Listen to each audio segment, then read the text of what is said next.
Hello everyone, and happy Sunday. I decided to record this very quick video because there has been a very important news that it's important to discuss right away. And the news is that Vice President Vance just held a press conference, and in the press conference in Islamabad, he confirmed that himself will depart from Pakistan, heading back to the US without a deal, without a ceasefire deal with Iran, because two parties couldn't find an agreement on the matter. I mean, let's be honest about this topic. As I kept saying on X through various posts in my last Just Dario Cigar Time weekly commentary, it was pretty obvious that these ceasefire talks were just an attempt from both parties to buy time and understand the strength of their positions. From the Iranian side, the clear goal was to see how much they can get the US to bend towards their request. On the other side, the US, they had to understand what is their current room of maneuver after the recent development. One thing that I believe it's not clear to many people out there is that how do you expect this war and this conflict in the Middle East is gonna end when, over the past 5 weeks, objectively speaking, the position of Iran is stronger, is not weaker. This conflict has been started with the intention to weaken Iran, military and economically. Now, on their side, just for the fact that they realized they can tightly control the Strait of Hormuz and all the flow of oil tanker, LNG, and all the commercial flow through that is a huge win. So there is no way this conflict can end with Iran having such a tight grip on that critically important bottleneck for the world economy, right? So, and what it bothers me the most is that, in particular in the past 48 hours, I always talk to a lot of people because I try to compare my view, my analysis, my thoughts with everyone, and in particular I always try to understand if I missed something or anything. And what I realized in the past 48 hours is that the broad consensus, very strong, was that oil would have crashed next week, and stocks rejoiced, rallied hard. A lot of people positioned to that. Many investment bank research analysis heading into the weekend told to clients that the worst was already behind, that the two parties came and sit around the same table because respectively they didn't want to go further with the conflict. But I mean, my struggle came from the fact that I was putting all the objective matter on the table and looking at them in the most detached way possible.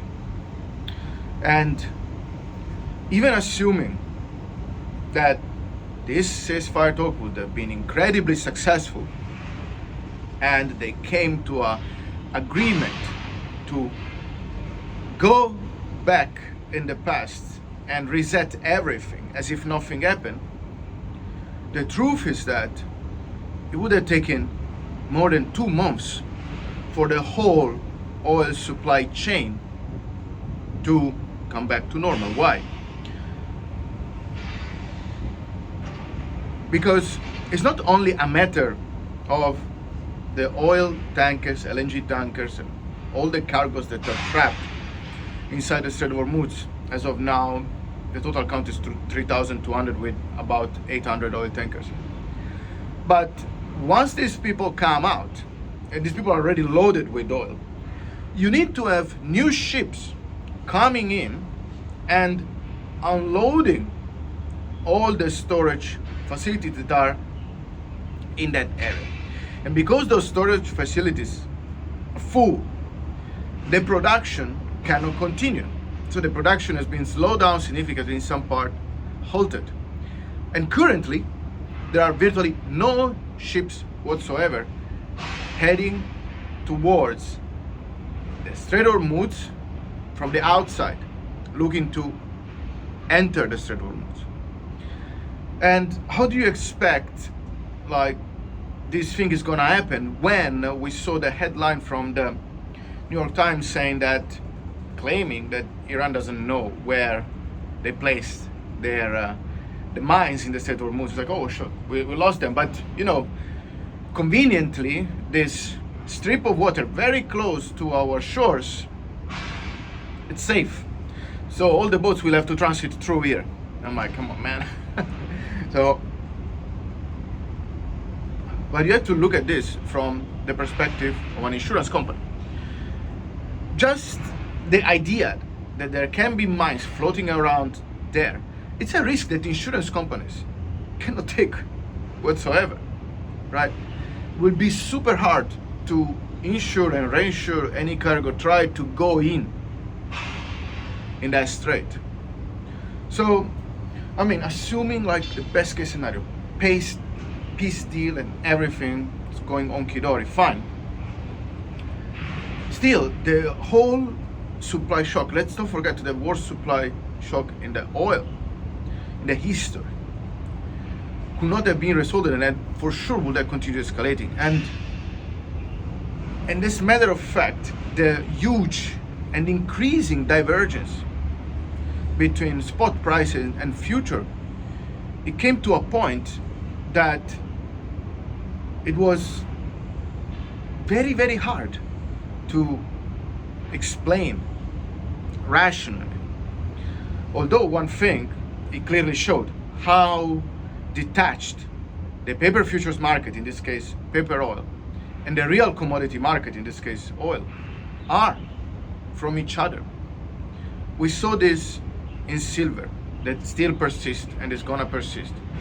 We know this is a huge problem. There are too much paper contracts out there that influence prices and create a distortion between supply and demand. But in this case, we saw the situation worsening. There are protests in Ireland this weekend. There are even protests in Norway for high gasoline prices. Norway is an oil-rich country. And there are warnings piling up from all fronts, especially from regards to Europe, about incoming severe supply shortages of oil, and especially oil derivatives like jet fuel that are critical. So what's going to happen now? I mean, as you know, I don't short the market because I think that shorting the market doesn't make sense whatsoever. However, what I believe right now is that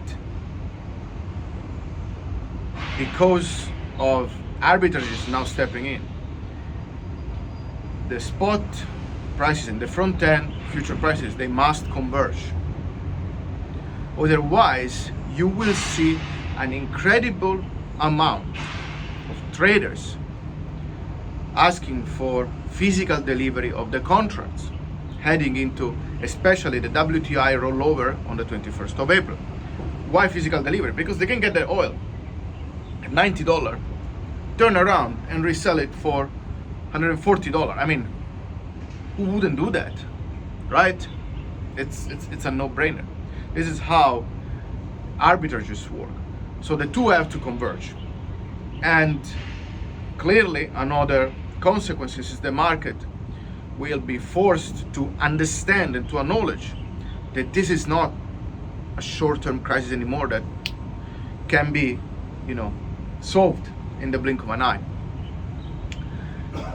And as a matter of fact, the whole oil futures curve will be forced to reprice. And I suggest you to check my latest analysis on the matter with regards to the 2x daily SCO ETF short that received a 1 billion inflow in the past few weeks. Nothing ever seen.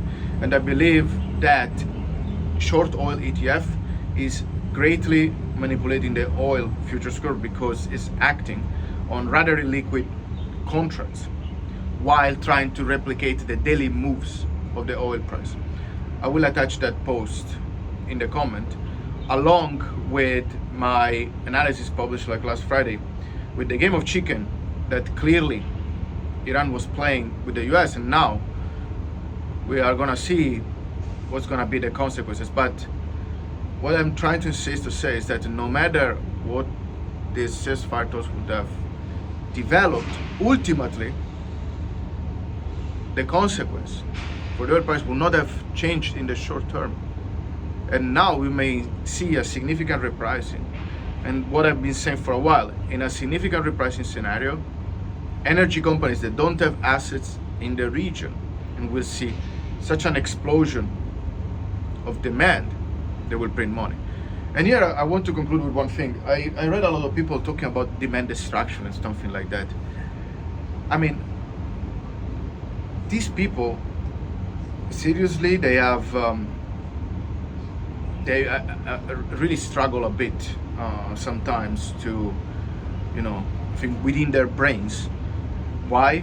Because they put together a whole analysis that clearly says the prices equilibrium is much higher and will get there because people can still afford that. There are already state incentives. They are already cutting surcharge taxes on oil.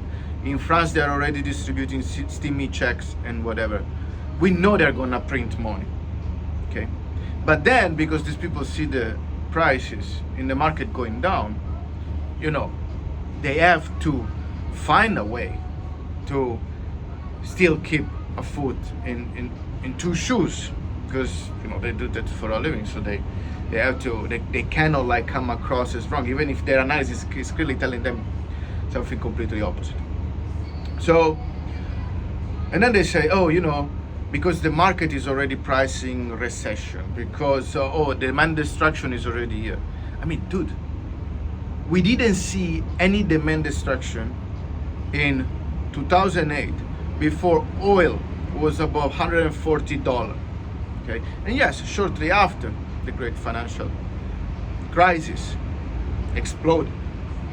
Okay, but right now we are in the worst oil crisis in history. We didn't even break all-time high yet. We are in a financial environment flushed with liquidity, with central banks, including the Fed, already printing money left and right, and you're talking about demand destruction at this level. I mean, logically speaking, it's not possible. For sure there is gonna be demand destruction at some point. But also people need to understand that you cannot stop the economy. When you start seeing demand destruction, especially from corporate, industrials and whatever, rest assured there will be significant subsidies to get going, similar to what we saw during COVID. And this, of course, will be supportive for risk assets, will help actually the bubble staying afloat. That's why I'm saying I don't expect a massive crash in stocks, because they will for sure keep them inflated, because it's so important, especially for the US. But I expect a rotation, that's for sure. So I don't expect tech and the other super bubbly stock to outperform. I expect energy to outperform in the foreseeable future. And perhaps going back to what it should be, it's real weight in the S&P 500, not below 4% when oil is such important for the economy, but definitely for sure like about 10%. So it's impossible to make short-term prediction.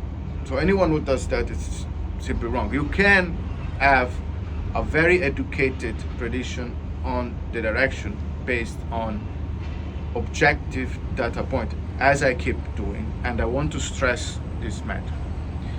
In the medium to long term, especially in the medium term, considering how things are developing right now,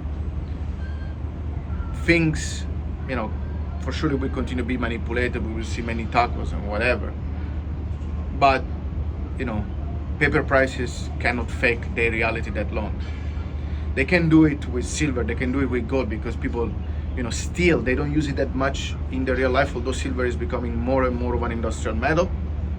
So it's very hard to keep manipulating with paper. But oil, yeah, sure, continue manipulating it. But then, people will go at the pump, they will see $2 gas price and the pump empty.